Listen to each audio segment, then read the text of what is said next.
नमस्ते साथियों, कैसे हैं आप?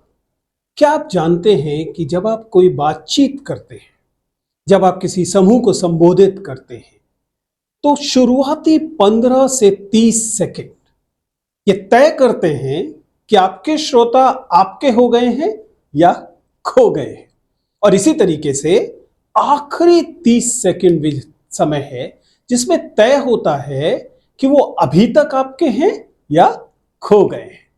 नमस्कार, प्लीज सिट डाउन में आपका स्वागत है। और आज हम एक बहुत महत्वपूर्ण कम्युनिकेशन के मुद्दे पर बातचीत करेंगे और वह है किसी बातचीत में शुरुआत और अंत, ओपनिंग और क्लोजिंग कैसे की जाए।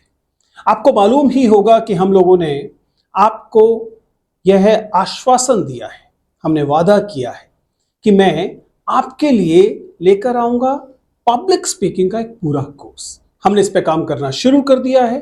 8 मॉड्यूल का कोर्स हम तैयार कर रहे हैं, जिसमें से 2 मॉड्यूल हम शूट कर चुके हैं। जल्दी पूरी शूटिंग के बाद हम आपके साथ पूरा कोर्स लेकर आएंगे। आज हम कम्युनिकेशन से जुड़ी हुई ही बातचीत आपसे कर रहे हैं और इसमें एक बहुत अहम मुद्दे को लेकर आए हैं और वह है ओपनिंग या क्लोजिंग। चाहे आप कॉर्पोरेट कम्युनिकेशंस की बात करें, चाहे आप स्कूल कॉलेज के कम्युनिकेशन की बात करें, इंटरव्यूज की बात करें, तमाम तरह के कम्युनिकेशन में ओपनिंग और क्लोजिंग बहुत महत्वपूर्ण भूमिका अदा करती है। बल्कि आपने देखा ही होगा, मैंने अपने चैनल का नाम प्लीज सिट डाउन रखा है। अगर आपको याद है तो यह पहला वाक्यांश है जिसका मैं उच्चारण करता हूं जब कोई कैंडिडेट एंटर करता है, प्लीज सिट डाउन। क्यों? क्योंकि हम जानते हैं कि बिल्कुल ये जो शुरुआती क्षण है कम्युनिकेशन के, ये बहुत अहम होते हैं, शुरुआती और अंतिम। तो हम आज बहुत ही टिप्स देते हुए, बहुत ही क्रिस्प तरीके से ओपनिंग और क्लोजिंग पर चर्चा करेंगे। मैं आपको वे कुछ बिंदु बताना चाहूंगा जिनसे कि आप अपनी ओपनिंग और क्लोजिंग को बेहतर कर सकते हैं। और ध्यान रखिएगा, किसी भी बातचीत में, किसी भी कम्युनिकेशन में सबसे अहम चीज ओपनिंग और क्लोजिंग ही होती है।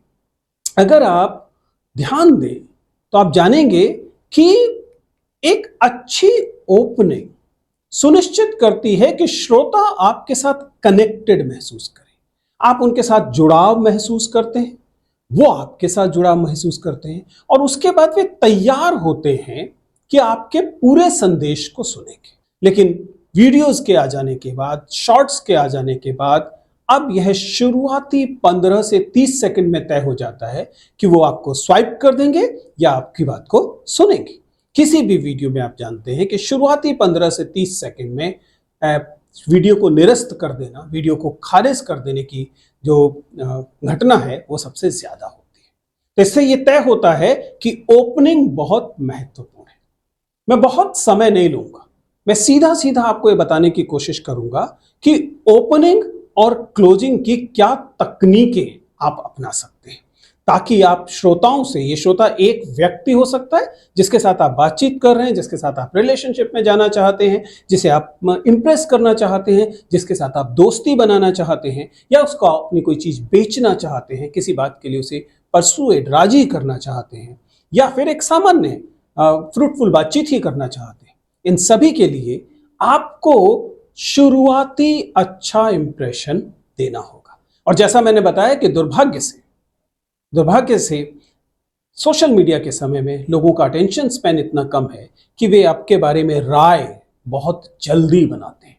शुरुआती 10, 15, 20, 30 सेकंड में वो तय कर लेते हैं कि इस व्यक्ति में रुचि लेने का कोई मतलब भी है या नहीं।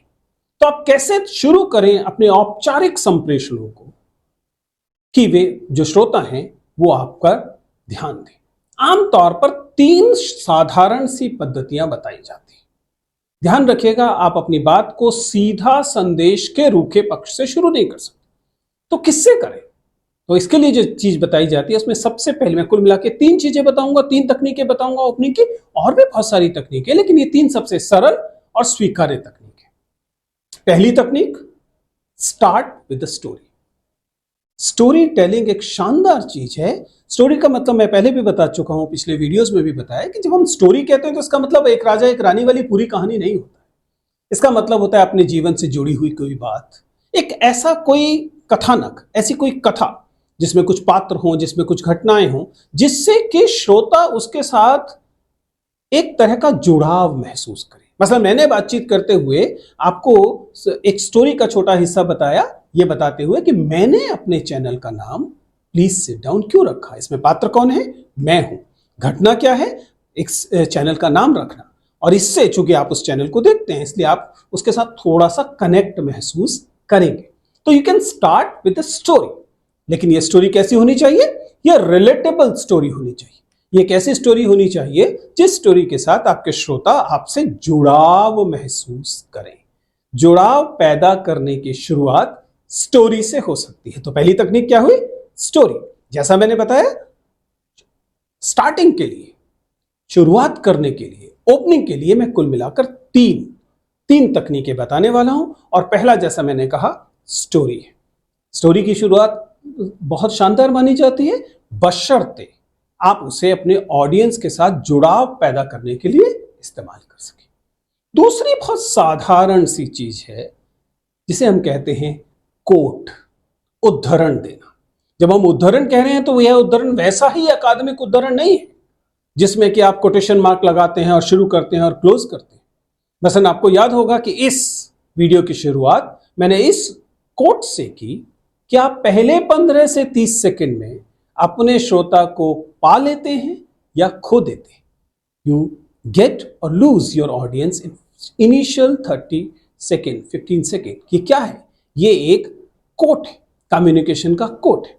ये कोट थॉट प्रोवोकिंग हो सकते हैं, यानी कि ये कोट ऐसे हो सकते हैं जो आपके श्रोताओं को सोचने पे मजबूर करें, या फिर कम से कम जिस बारे में आप बात करने वाले हैं उसका जो सार है, उसकी जो थीम है, उसे दे दें।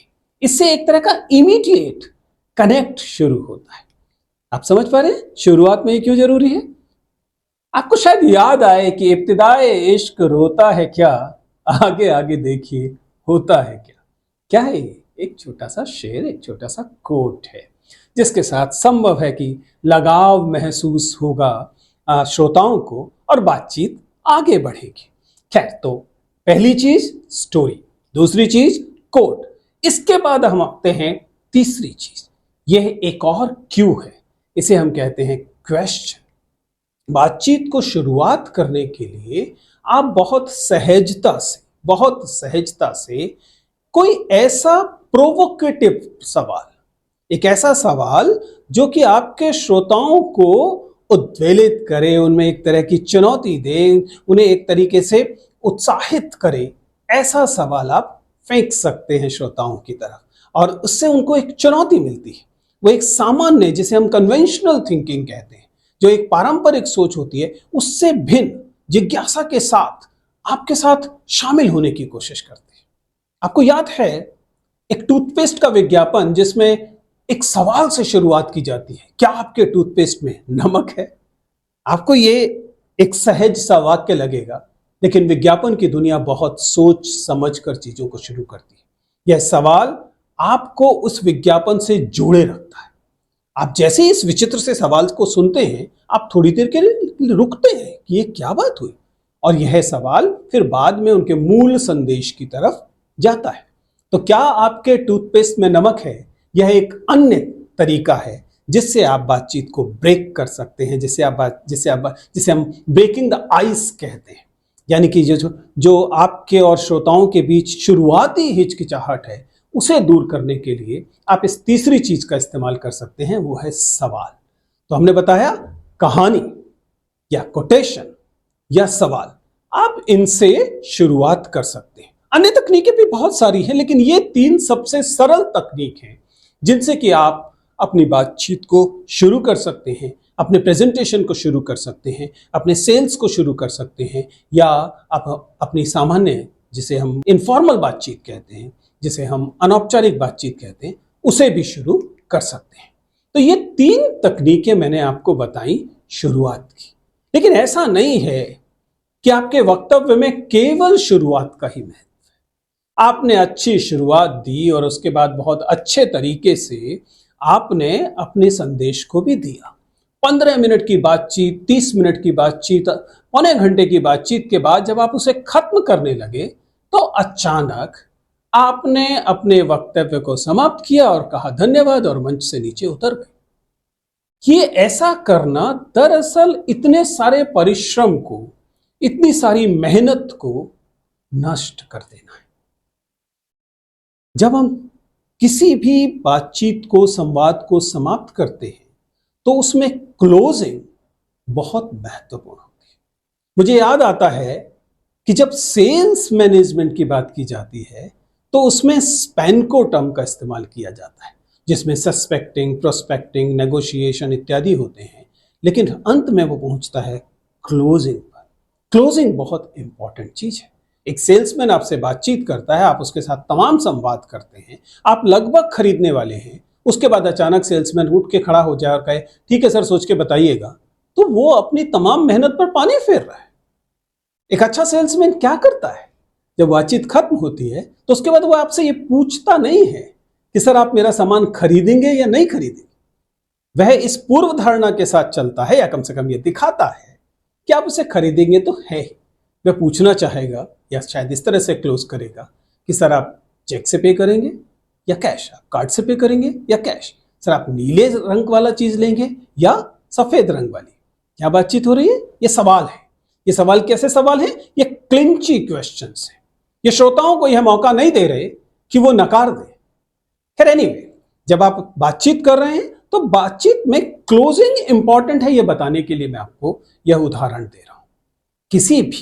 किसी भी संवाद में, संवाद के अंतिम 30 सेकेंड, अंतिम 1 मिनट तय करता है कि जब संवाद समाप्त हो जाएगा, जब वे एक ऑडिटोरियम से बाहर निकलेंगे, जब वो आपसे नमस्कार करके दूर जाएंगे, तब आप उसके साथ रह पाएंगे कि नहीं, आप उनकी स्मृति में रहेंगे या नहीं, आपके संदेश का क्या होगा, वो उन तक पहुंचेगा या गायब हो जाएगा। इसलिए क्लोजिंग को लेकर बहुत गंभीरता आवश्यक है। कैसे करें क्लोजिंग? इसकी भी 3 तकनीकें मैं आपको बताने वाला हूं। पहली सबसे इंपॉर्टेंट तकनीक जो है वह है कि अपने संदेश को, जो भी आपने इस तमाम बातचीत में संदेश दिया था, उसे समराइज कीजिए स्पष्टता के साथ। तो समराइज विद क्लैरिटी, सार देना है अंत में, और बहुत स्पष्टता के साथ देना है। अंत में आप बताएंगे कि आपने इतनी ये सब बातचीत की, इसमें मुख्यतः मैं ये बात कहना चाहता था, उम्मीद है आपको समझ में आया। बिल्कुल की पॉइंट्स, टू द पॉइंट, 1 2 3, इस तरीके से अपने ऑडियंस को दीजिए ताकि ऑडियंस उन्हें अपने साथ लेके जा सके कि हाँ ठीक है, सारी बातचीत की, मनोरंजक बातचीत थी, समझ में आने वाली बातचीत थी, लेकिन संदेश क्या था? संदेश 1 2 3 इन बिंदुओं में था, और इनकी संख्या बहुत ज्यादा नहीं होनी चाहिए। किसी भी बातचीत में आप 15 संदेशों के साथ कोई संवाद नहीं कर सकते। आपने शायद ध्यान दिया हो, मैं तमाम वीडियोस में कोशिश करता हूं कि 3 या 4 से ज्यादा संदेश न हो। तो समराइज विद क्लैरिटी अगली महत्वपूर्ण तकनीक है जिससे आप क्लोजिंग कर सकते हैं। पहली तकनीक मैंने बताई। दूसरी इसी से जुड़ी हुई तकनीक है कि जो बातचीत आपने की थी उसमें ऑडियंस के मतलब की चीज है, ऑडियंस को इनसे क्या लाभ हो सकता है, ये जो संदेश है इसको आप दोहरा कर अपने श्रोताओं को बताएं। मसलन इस समय मैं आपसे बातचीत कर रहा हूं ओपनिंग और क्लोजिंग को लेकर। अगर मैं इसके अंत की तरफ जाऊं और आपको बताऊं कि आज की बातचीत में हमने ओपनिंग की ये 3 टिप्स देखी, क्लोजिंग की हमने ये 3 टिप्स देखी, और अगर आप ओपनिंग और क्लोजिंग की इन तकनीकों का इस्तेमाल करेंगे तो आपके संप्रेषण में, आपके संवाद में अमुक चीजें लाभ की रहेंगी। अब मैंने क्या किया? मैंने इस तमाम संवाद के जो बेनिफिट्स थे, इनसे होने वाले श्रोताओं को जो लाभ थे, उनके हाइलाइट्स आपके सामने रखने को क्लोजिंग बनाया। एक तरह से यह वह तरीका है जिससे आप ये बता रहे हैं कि यह सारा का सारा संदेश, यह सारा का सारा संवाद ऑडियंस के लिए लाभकारी क्यों है। तो पहला, संक्षेप में पॉइंट वाइज सार से आप क्लोजिंग कर सकते हैं, या आप बेनिफिट्स, जो लाभ हैं श्रोताओं के, उनको आप बिंदुवार तरीके से गिना सकते हैं। और अब हम पहुंचते हैं तीसरी उस तकनीक की तरफ जिस तकनीक से आप किसी भी संवाद की क्लोजिंग कर सकते हैं। ये तीसरी जो चीज है वो है आह्वान करना, किसी एक्शन के लिए कॉल करना। ये ठीक वैसे है जैसे कि अगर आप किसी सेल्स के कम्युनिकेशन में हैं तो अंत में आप उनसे कहें कि लीजिए ये खरीद लीजिए, यानी कि to call for some action. आपका कोई भी संवाद आखिर श्रोताओं से हो क्यों रहा है? आप श्रोताओं से कोई अपेक्षा रख रहे हैं। यह अपेक्षा क्या है? अगर ये एक विज्ञापन है तो यह अपेक्षा स्वाभाविक है, खरीदने की है। लेकिन अगर यह है एक, मान लीजिए किसी सोशल एक्शन के लिए कॉल है, आप किसी विषय पर, संवेदनशील विषय पर चर्चा कर रहे हैं, आप जेंडर पर बातचीत कर रहे हैं, आप बाल मजदूरी पर बातचीत कर रहे हैं, आप पर्यावरण पर बातचीत कर रहे हैं, आप किसी अन्य राजनीतिक मुद्दे पर बातचीत कर रहे हैं, उसके बाद आप कोई उम्मीद करेंगे ना। आपकी कोई उम्मीद होगी इन श्रोताओं से कि श्रोता क्या करें। तो ऐसे में आप श्रोताओं को कोई कॉल टू एक्शन देंगे। आप कहेंगे कि आज के इस बातचीत में हमने अमुक अमुक चीजें सीखी हैं, मैं अपेक्षा रखता हूं, मैं आह्वान करता हूं, मैं आपसे अनुरोध करता हूं कि कृपया इन चीजों का ध्यान रखें। क्या कृपया ऐसा एक्शन लें, कृपया इस कार्यक्रम में शामिल हों। जो भी आपका कॉल टू एक्शन है वो आप सामने रख सकते हैं क्लोजिंग के लिए। ध्यान रखिएगा कि कुल मिलाकर अंत जो है, बिल्कुल लास्ट लाइन, बिल्कुल आखिरी पंक्ति जितनी जोरदार होगी उतना अच्छा है। जब मैं जोरदार कह रहा हूं तो इसका मतलब यह नहीं कि आप चीखने चिल्लाने लगे। इसका मतलब सिर्फ यह है कि आपका आखिरी वाक्य, अंतिम पंक्तियां उन्हें याद रहें तो सबसे अच्छा है। इसे आप शुरुआती कहानी से जोड़कर कह सकते हैं या कोई नए तरीके से, एक तरीके से नई बात अंत में दे सकते हैं। तो हम लोगों ने 3 बिंदु बताए जो कि ओपनिंग के थे, हमने 3 बिंदु बताए क्लोजिंग के थे। ध्यान रखिएगा, ओपनिंग अटेंशन कैप्चर करने के लिए है, शुरुआती प्रभाव के लिए है। उसके बाद आप अपने पूरे संदेश में बातचीत करते हैं और क्लोजिंग अंत में दर्शकों या श्रोताओं से किसी चीज का एक्शन या उनकी जो रजामंदी है वो लेने के लिए है। अगर आप बातचीत कर रहे हैं और अपने दर्शकों के साथ, अपने श्रोताओं के साथ इमोशनल कनेक्ट बना पा रहे हैं तो इसके लिए आप क्या कर सकते हैं? सामान्यतः मैं एक तरीका विद्यार्थियों को लगातार बताता हूं। देखिए, जब हम सुनते हैं, ऑडियो, जब हम अपने सुनने, श्रवण की जो हमारी इंद्रिय है उसका इस्तेमाल करते हैं तो उसकी रिटेंशन की पावर बहुत कम है, क्योंकि हमारी स्मृति सामान्यतः श्रव्यात्मक नहीं होती, ध्वनियों की नहीं होती। हमारी स्मृति का सबसे बड़ा हिस्सा माना जाता है, लगभग 85% हिस्सा विजुअल होता है, दृश्यात्मक होता है। इसलिए अगर आप बातचीत कर रहे हैं और एक दृश्य सामने खड़ा करते हैं, अगर आप एक तरह की इमेजरी, एक तरह का बिंब खड़ा करते हैं तो वह बिंब लंबे समय तक याद रहे। इसीलिए जब अपनी कहानी, स्टोरी टेलिंग करें तो केवल पात्रों की बात ना करें और अन्य चीजों के बारे में भी बात करें। वह दिन है या रात है, कैसा माहौल है, इन चीजों का जब छोटा छोटा विवरण देते हैं तो यह बिंब श्रोता के मस्तिष्क में बनता है और बिंब जो है स्मृति में अधिक स्थायी होता है बनिस्बत अगर हम कहें केवल सुनने की। ध्यान रखिएगा, ये चीजें अलग अलग शैली में दी जाएंगी। शुरुआत थोड़ी ऊर्जा के साथ की जाती है, अंत में थोड़ी सी शिथिलता लाई जाती है ताकि गंभीरता प्रतीत हो। यद्यपि हर तरह के संवाद में यह सिद्धांत लागू नहीं होगा, लेकिन अधिकांश पे यह काम करता है। दूसरा, ये हिंदी के तमाम वक्ताओं, श्रोताओं पर सबसे ज्यादा जरूरी संदेश है जो मैं आपको दे रहा हूं, क्योंकि हिंदी के वक्ता श्रोताओं में यह समस्या देखने को मिलती है और यह है प्रामाणिक रहिए, हवाबाजी मत कीजिए। यदि आपके पास संदेश है तो डिलीवर कीजिए, वरना दोस्त चुप रहिए। एक जेन्युइननेस, ऑथेंटिक होना, दर्शक सबसे ज्यादा इस प्रामाणिकता के साथ कनेक्ट होते हैं।